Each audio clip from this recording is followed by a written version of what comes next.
Raja Hardaul by Premchand F54.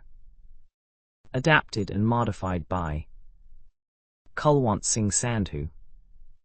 Contents: 1 Raja Hardaul, 2 Honors and Sacrifices, 3 Grammar page. 1 Raja Hardaul by Premchand. In the annals of Bundelkhand, Raja Hardaul is perhaps more popular than Champitrai's immortal Rani Saranta. There is not a cluster of villages in the region that does not have a memorial in his name. On marriages and other occasions, women deck themselves up and visit these memorials, offering flowers and other objects of worship. The rituals of a marriage are not taken to be complete if Hardaul is not offered rice and tamarind for the couple's good luck. Families and communities have their own deities. Some offer intoxicating bhang to Lord Shiva, some entreat Lord Mahavira with Malada, while some slake the thirst of the goddess by sacrificing a goat. But Hardaul extracts his due from each person according to his status. If you go to any Morza and ask a child about Hardaul's memorial, he will be able to direct you to the spot. Now, what did this son of a man do to be so widely remembered with such reverence till this day? He conquered no land, founded no sultanate, wrote no book, and invented nothing. He was a crazy fellow, not a mighty king. He fell prey to the suspicions of a credulous brother. He chose to swallow a cup of poison, to wipe the stain of unfaithfulness off a woman falsely accused of being unfaithful to her husband. He washed away that stain with his own blood, and it is for this act that, even after 3 centuries, a halo of purity and reverence surrounds his name. Historical monuments celebrating human victories are built with stones and pebbles and evoke people's admiration. But manly valor evokes spiritual zeal in human beings. The fact is, human beings endow someone with the status of a deity only when he performs a great deed, beyond the capability of ordinary people. Conquerors and poets, the wise and the just, find their places in the halls of fame, but a man who gives his life for the sake of his conscience finds a place in people's hearts. Today, Hardaul is revered like a god. The greatest of poets have written poems in his honor, and his legend has become an inspiring example for self-respecting people. Hardaul was the younger brother of Jujhar Singh, the king of Orchha. The mountainous region of Orchha nurtured the Bundelas. It was their nerve center. Even today, the king of Orchha presides over the assembly of the Bundelas. Raja Jujhar Singh was a courageous and wise man. During his time, Shah Jahan was the Mughal emperor at Delhi. When Khan-e-Jahan Lodhi rebelled against the Mughal emperor, pillaging several areas of his empire, and advanced towards Orchha, it was Jujhar Singh who confronted him valiantly. Shah Jahan was greatly pleased with his display of courage. The emperor was a connoisseur of human beings. He promptly entrusted the king with an important responsibility of the state of Deccan. Orchha broke out in celebration on that day. The emperor's emissary arrived with gifts and titles for the king. Jujhar Singh was now at the cusp of doing great things. Preparations for the king's travels started. The king sent for Hardaul and said, "Baya, I have to leave soon. Now the kingdom is your responsibility. I am attached to my people, you too should love them. Justice is a king's most trusted friend. No enemy can penetrate the fortress of justice. Even if he combines the might of Ravana's army and Indra's thunderbolt, true justice is validated in the court of the people. Your task is not limited to doing justice, but to ensure that the subjects are convinced of it.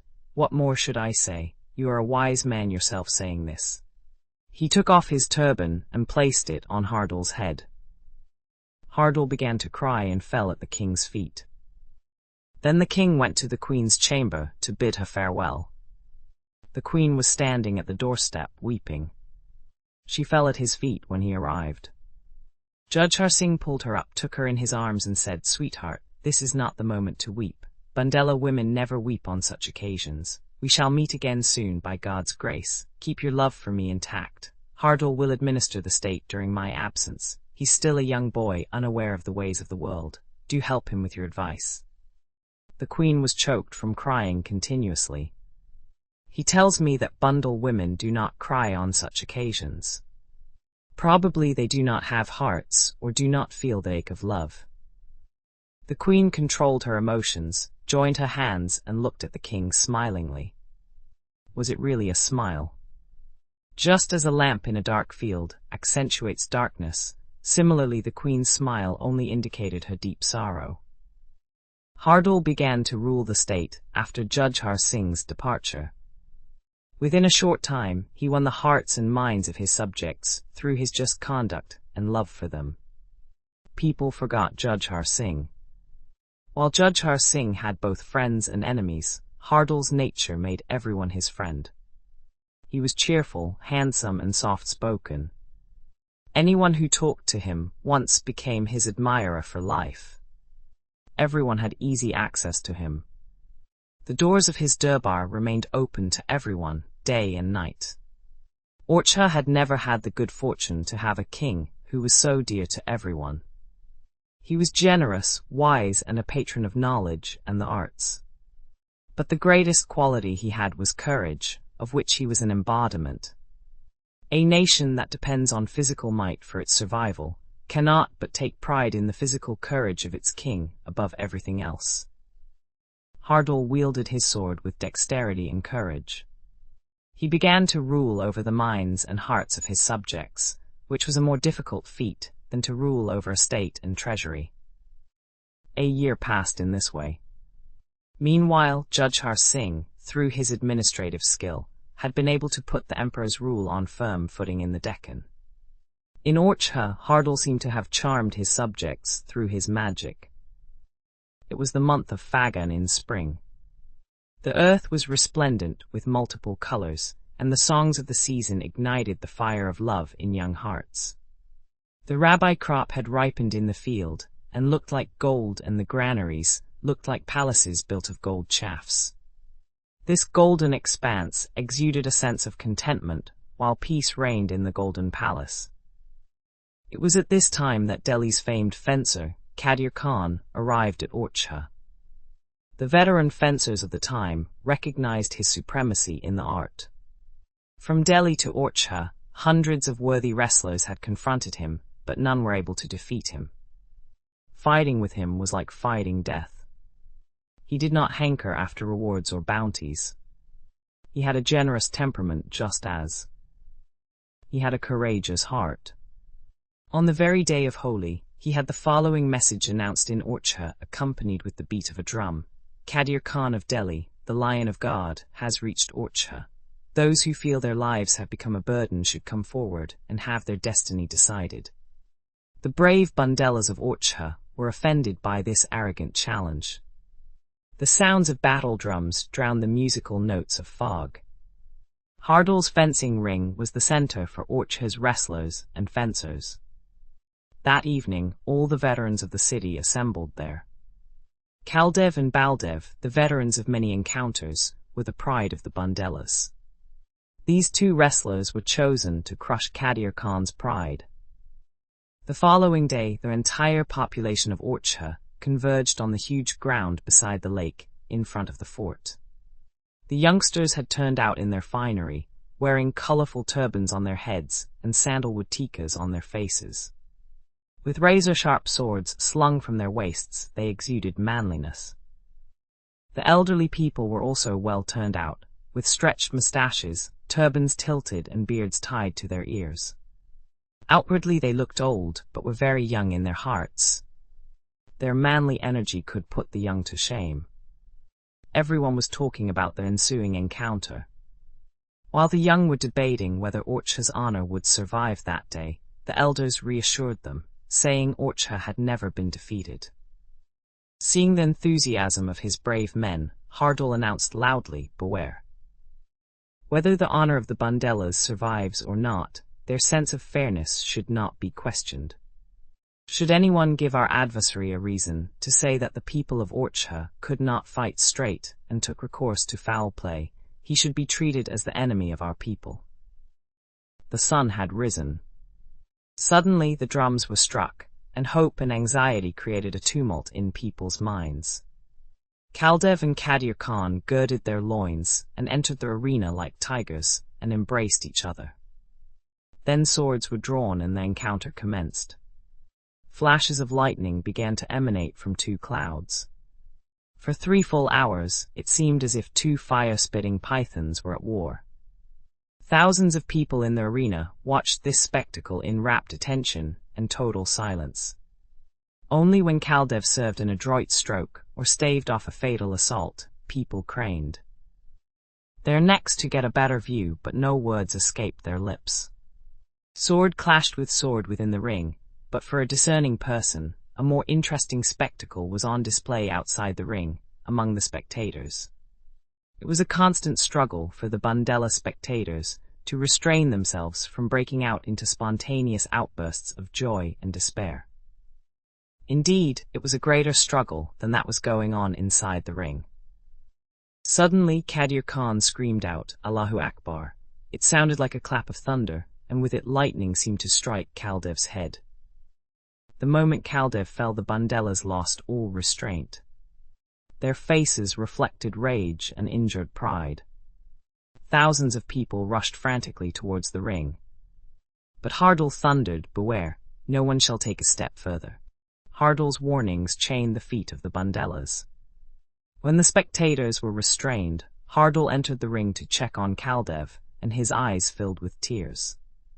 The injured lion lay writhing on the ground. His sword, split in 2 pieces, looked as miserable as his life. The day passed, making way for the night, but sleep eluded the Bundelas. They kept tossing and turning in their beds all night. The Bundelas waited for the break of dawn even more impatiently than a sick man who finds the night interminable. People looked at the sky at frequent intervals and were annoyed with the slow passage of time. Their national pride had been deeply wounded. When the sun rose the next morning, about 3 lakh Bundelas welcomed Baldev near the lake. As he marched towards the arena, their hearts began to pound faster. The day before, when Kaldev had entered the ring, people were upbeat, but the following day, things were different. Fear had replaced hope in their hearts. Whenever Kadir Khan made a fatal thrust, the spectators would miss a heartbeat. As the sun slowly crawled up the sky, their spirits went down. There was no doubt that Baldev was more adroit than his brother. He sent Kadir Khan into disarray several times, but the veteran wrestler from Delhi managed to pull himself together each time. The combat lasted for 3 long hours. Then suddenly there was a splitting sound, and Baldev's sword was broken into 2. Raja Hardaul was standing beside the ring. He quickly threw a sword to Baldev. As he bent down to pick it up, Kadir Khan's sword came down on his neck. The wound was not fatal, the sword had merely grazed him, but the result of the combat was already decided. The Bundelas returned home with a heavy heart. Baldev was still ready to carry on, and the Bundelas found it difficult to accept defeat, but Hardaul advised them, "Brothers, we lost the battle when our sword broke. Had I been in Kadir Khan's place, I wouldn't have attacked an unarmed man. I wouldn't have raised my sword till my adversary had one in his hand. But Kadir Khan is a stranger to this generosity. Often it happens that while fighting a strong enemy, one has to forget magnanimity. We have demonstrated that we are equal to Kadir Khan in the art of fencing. We now have to prove that our swords, too, are of the same quality." After reassuring his people thus, Hardaul went to the Queen's quarters. "Baya, what happened today?" Rani Kulianta asked. "The same as yesterday," Hardaul replied, bowing his head. "Was Baldev killed?" "No. He wasn't killed, but he was defeated." "So what can we do now?" "That's what I've been thinking about. Orcha has never been humiliated in this way. We do not have a large kingdom or great wealth, but we are proud of our valor, to which the other 2 things mean nothing. How can we take pride in our valor in the face of what happened today? The pride of Orcha and the Bundelas is at stake. Is there no hope now? There's no one amongst our fighters who can vanquish Kadir Khan. the defeat of Baldev has crushed the Bundela spirit. The whole city is in mourning today. Lamps have not been lit, and kitchen fires have not been ignited in hundreds of homes.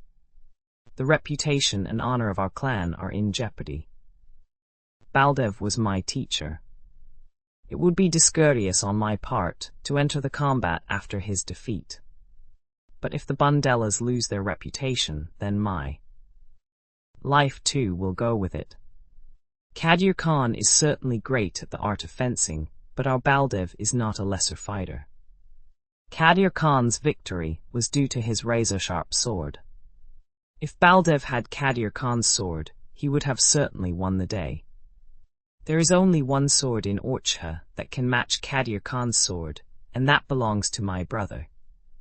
If you wish to preserve Orchha's honor, then give this sword to me. This will be our last-ditch effort. If we fail in this effort, then Orchha's good name will suffer a permanent eclipse. Kulianta was in a fix, unsure of whether she should give him the sword or not. The king had forbidden it when had he left. In fact, his command had been that no stranger should come near his sword. Will he be angry if I were to go against his wish in this situation? No. Actually, he will be happy when he hears of the critical situation in which I gave the sword. Is there anyone who cares more about the honor of the Bundelas than him? Is there anyone who loves Orchha more than him? At this moment, disobeying his order will really mean obeying it. Following this train of thought, the queen handed over the sword to Hardaul. As soon as dawn broke, word spread that Hardaul was going to challenge Qadir Khan.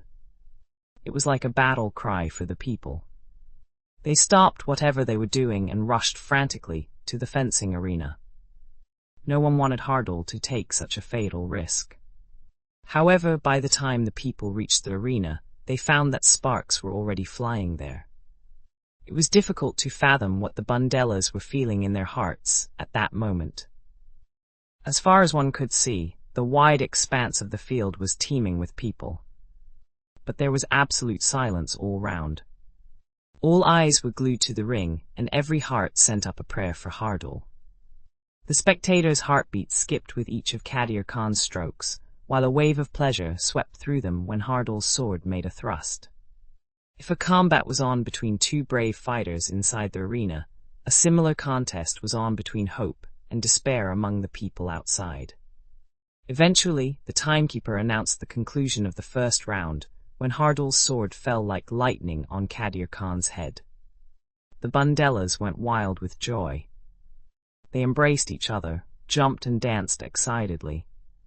Many of them felt so intoxicated that they wanted to replicate the fight among themselves to show off their heroism. Swords were drawn from their sheaths and spears began to flash. Hundreds of lives were lost in this uncontrolled happiness of victory. But when Hardaul stepped out of the arena and directed a stern look at his people, they restrained themselves instantly. The swords went back into their sheaths. Realization dawned on them. Why this uncontrolled happiness? Why this chaotic celebration? It was nothing new for the Bundelas. This thought had a sobering effect on them. Hardaul's heroic combat catapulted him to the zenith of regard and affection in people's hearts, a place he could never have made for himself merely on the combined strength of justice and generosity. He was loved by all. Now he had become a national icon, the lodestar of Bundela bravery. Raja Jujhar Singh similarly demonstrated his capability in the Deccan. He was not only a brave warrior in the field, but also an efficient administrator. With his organizational skills, the region began to thrive. After a year there, he took permission from the emperor and set out for Orchha. The thoughts of Orchha always filled his heart with longing. O Orchha, when will the auspicious day come that I will see you again? When the day came and he proceeded towards Orchha with utmost haste.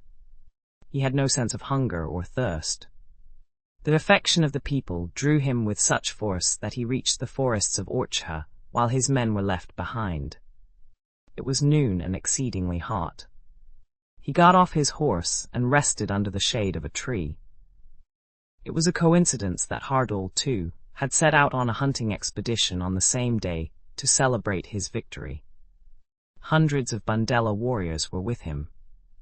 Intoxicated by the victory, they ignored Raja Jujhar Singh, who was sitting alone, thinking him to be an ordinary passerby. Hardaul's eyes were also deceived.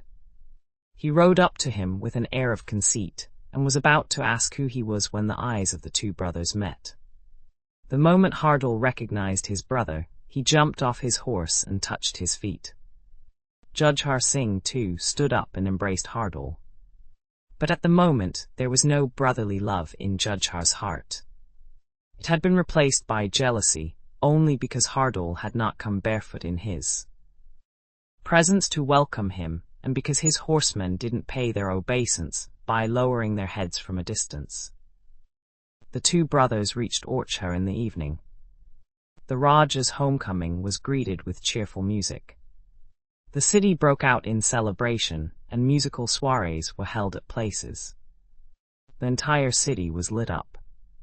Rani Kulianta prepared a feast with her own hands that day. It must have been about 9 in the evening when a female attendant came in and said, "Maharaja, dinner is ready." Both brothers sat down to eat. The Raja was to eat from a gold plate and Hardaul from a silver one. Kulianta, who had cooked the food, also arranged the plates. But whether due to her overexcitement or mere bad luck, she inadvertently placed the gold plate before Hardaul and the silver one before the Raja. Hardaul did not pay any attention as, in the past year, he had become accustomed to eating from the gold plate. But Jujhar Singh was boiling with rage. He didn't utter a word, but his appearance changed, and his face turned red. He glared at the queen and began to eat. But each morsel tasted like poison. After taking a few morsels, he stood up and left. The queen was stunned by his behavior. She had prepared the food with great love. She was overjoyed at the auspicious return of her husband after a long time. But his wrathful mien made her blood freeze. When the Raja departed and she finally noticed his plate, her heart skipped a beat, and she felt the ground beneath her feet slip away. She reproached herself. "O God, let this night pass peacefully. The omens are not good." Raja Jujhar Singh retired to his chamber. The clever female barber adorned the queen and said with a smile, "I will collect my tips from the Raja tomorrow." She left, but Kulianta kept sitting there. She was deep in thought. How can I go to him when he is in this mood? The barber has done my makeup in vain. Will he really be happy to see me with my makeup? I've somehow offended him. I'm guilty. It is not proper that I go before him adorned like this. No, I should go before him today in a supplicant's attire. I have to seek his forgiveness. That is what I should do at this hour. With these thoughts in her mind, she went and stood before the life-size mirror. She looked like an apsara. She had seen many pictures of beautiful women, but at this moment, the one staring at her from the mirror appeared to be the most beautiful. Beauty and narcissism go hand in hand. The turmeric cannot help but leave its color. For a while, Kulianta was absorbed in her own beauty. She stood up straight. People say that beauty has a magic of its own, which never loses its charm. People give up their faith, lives, and worldly interests for beauty. I may not be stunningly beautiful, but I'm not ugly either. Doesn't my beauty have the strength to win me a pardon from the Raja? When I weave my arms like a garland around his neck, when my eyes look into his with deep longing, won't the fire of his anger be doused? However, in a short while, she returned to her senses. O God, what have I been dreaming of? Why do such thoughts occur in my mind? Good or bad, I am his. I've committed an offense, and I must seek his forgiveness. All this makeup and colorful attire do not suit me at this hour. Influenced by these thoughts, she took off all her jewelry. She put aside the perfumed silk sari.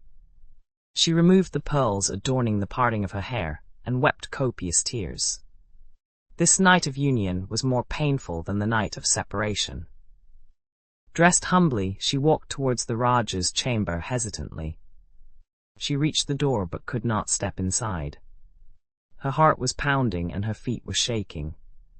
Raja Jujhar Singh called from inside, "Is it Kulianta? Why don't you come in?"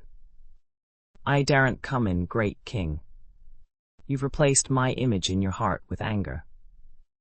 Why don't you acknowledge your guilt and try to look me in the eye? I must have committed an offense. But a helpless woman begs forgiveness from you. You must atone for this." "How?" "With the blood of Hardaul." Kulianta trembled from head to toe and said, "Is it simply because I mistakenly interchanged the plates during dinner?" "No, it is because Hardaul has replaced me in your heart." The queen's face blazed like a red-hot flame. For a minute she felt as though her heart and mind were boiling in fire. But with great effort she calmed herself and simply said, "Hardaul is like a child and brother to me." The king stood up and said sharply, "No, Hardaul is not a child. Actually, I have acted like a child in trusting you. Kulianta, I did not expect this of you. I was proud of you. I believed that the Himalayas might change places, but your heart would never change. Today I realize that I was a fool. It is rightly said that a woman's love is like flowing water. Wherever it encounters a slope, it flows in that direction. Even gold melts when heated." Kulianta began to weep. Then she calmed down a little. She asked, "How can I remove your suspicions?" "With the life of Hardaul." "Won't my life remove them?" "That will only confirm my doubts." "Is there no other way out?" "No." "Is this your final decision?" "Yes, this is my final decision. See, there are pawn cones in this box. The test of your chastity is that you must serve them to Hardaul with your own hands. My suspicion will be allayed only when I see Hardaul's corpse leaving this house." The queen looked at the pawn cones with loathing and left the room. The queen began to ponder. "What shall I do? Shall I take Hardaul's life? Shall I prove myself chaste by taking the life of the gentle and kind Hardaul? Shall I stain my hands with the blood of someone who looks up to me as his sister? Who will account for this sin? Won't shedding the blood of the innocent have its consequences? Oh, unfortunate Kulianta, what a shame that you have to prove your chastity in this dreadful way. No, I cannot commit this sin. If he thinks I'm unfaithful, let him think so. If he has suspicions about my loyalty, so be it. But I cannot commit this sin." Why did such a doubt ever enter the king's mind? Is it merely because the plates were interchanged? No, there must be some other reason. He met Hardaul during hunting in the jungle today. He must have seen that sword hanging from Hardaul's waist. It's just possible that Hardaul has offended him in some way. What is my offense? Why am I being accused of such an abominable crime? Just because the plates were mixed up. O God, who will listen to my tale of woe? You are my only witness. Whatever happens, I cannot bring myself to commit this sin. Then she thought again, "My king, is your heart so mean and petty? You're asking me to take Hardaul's life. If you can't bear to see his growing might and prestige, why don't you clearly say so? Why don't you fight like a man? Why don't you kill him yourself? Why ask me to do something I can't do? If you have grown tired of me, or if my presence rankles you, why not banish me to Kashi or Mathura? I'll go without demur. But for God's sake, don't stain my reputation in this way." "But then, why should I live? There's no joy left in my life. It is best for me to die. I'll give up my life, but will not commit such a sin." Then her thoughts took another turn. "You, Kulianta, must commit this sin. Probably a greater sin has not yet been committed in this world, but you shall commit it. Doubts are being cast about your fidelity to your husband, and you must remove them. There would have been no problem if it were a question of your life. You could have sacrificed your life to save Hardaul. But at this moment, you're being accused of infidelity. So you must commit this sin. And having committed it, you have to remain happy and cheerful. If your face looks unhappy, or if your face turns even slightly pale, you will fail in removing the suspicions even after committing this grievous sin. Whatever pain you might be going through, you have to commit this sin. But how can it be done?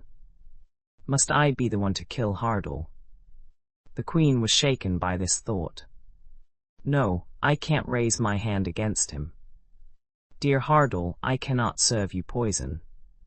I know you will gladly swallow that poison for my sake. I know you won't refuse. But I don't think I can commit this grievous sin. If I'm asked to do it 1,000 times, I won't be able to do it. Hardaul was blissfully unaware of all this. In the middle of the night, a maid went weeping to him and narrated to him in detail the entire account. This maid had accompanied the queen to the bedroom and had overheard the conversation. Hardaul, too, had surmised that something was rankling the king's mind. The maid's words only confirmed his suspicions. He warned her against divulging this to anyone and prepared himself for death. Hardaul was the rising sun of Bundelkhand's pride and the embodiment of its self-esteem. Just a glance from him was enough for 3 lakh bundelas to get ready to kill and be killed. Orcha was completely sold on him. If Jujhar Singh had challenged him in the open field, he would have suffered a humiliating defeat. Hardaul was a bundela, and bundelas showed no mercy to their enemies. Killing and being killed was their favorite pastime. But at that moment, a woman needed his blood. His manly courage required that he should accede to this need. Did my brother suspect that I thirsted for his blood, and by killing him wanted to grab the throne? Hardaul thought. That would not have been objectionable. Murder and assassination, treachery and deceit, are all believed to be fair when acquiring kingdoms. But my brother's suspicion can be removed only by my death and nothing else. It is my duty now to give up my life to allay his suspicions. It will be shameless on my part to continue to live after creating this deadly suspicion in his mind about the purest of the pure, Kulianta. No, there is no point in dithering over this good deed. I shall gladly swallow the poison. There cannot be a more glorious death for a valiant man. True glory consists of laying down one's life quietly for honor, rather than fighting in battle, where warriors are incited by drum beats and the lust for fame. The following morning, Hardaul awoke at dawn and had a bath. He wore his weaponry on his body and appeared before his brother with a smile on his face. The Raja had just woken up from sleep and looked drowsily at the silhouette standing before him. There was a gold tray on a marble stool containing the poisoned pan cones. The Raja looked at them and the silhouette by turn, as though his thoughts were trying to weave a link between the poisoned cones and Hardaul. His sudden entry into the chamber had startled the king. Trying to get a grip on the situation, he asked, "Where are you off to at this hour?"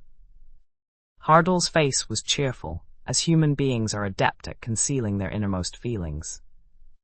He replied with a smile, "I am on a hunting expedition to celebrate your homecoming. God has made you unbeatable. Please give me a pan cone with your own hands as a mark of your victory." Saying this, Hardaul picked up the tray from the marble stand, placed it before the king, and extended his hand to take a cone. Seeing Hardaul's beaming face, the king's jealousy was reignited. He thought, "Heartless fellow, you've come to rub salt into my wounds. You aren't satisfied even after destroying my pride and trust. You're asking for a cone of victory from me. The victory isn't yours, but mine." Jujhar Singh picked up the tray, thought for a moment, and then handed a cone to Hardaul with a smile. Hardaul accepted the cone with bowed head and touched it to his head respectfully. Then he cast a wistful glance around him at the walls and placed the cone in his mouth. A true Rajput thus carried out his moral duty. The poison was a swift killer. As soon as it went down his throat, his face turned deathly pale and his eyes lost focus. He sighed deeply, folded his hands to offer his last salute to Judge Har Singh, and crashed on the floor.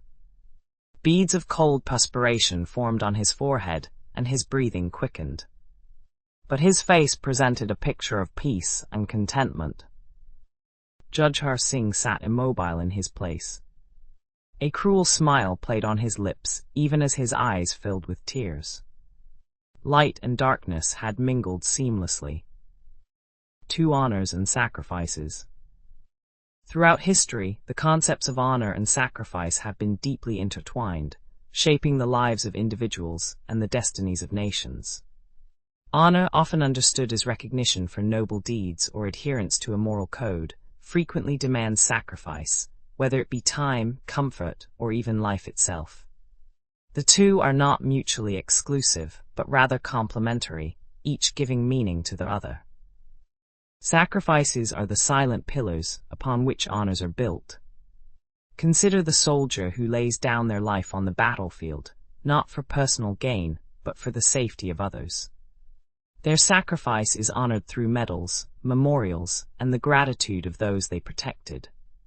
Similarly, a parent who works tirelessly, foregoing personal ambitions to provide for their children, may never receive a formal accolade, yet their honor lies in the quiet resilience of their love. These acts, grand or humble, reveal a universal truth. True honor is rarely achieved without cost. Yet, the relationship between the two is not always straightforward. Sacrifices can go unrecognized, and honors can sometimes be bestowed without merit. A society that fails to acknowledge genuine sacrifice risks hollowing out the value of its praise, while individuals who chase honor for its own sake may lose sight of the deeper purpose behind their actions. Balance is key.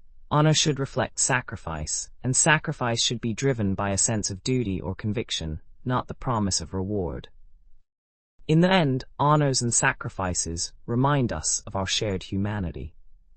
They highlight our capacity for selflessness and our yearning for meaning. Whether etched in history books or lived quietly in everyday struggles, this duality continues to define what it means to strive for something greater than ourselves. 3 grammar page.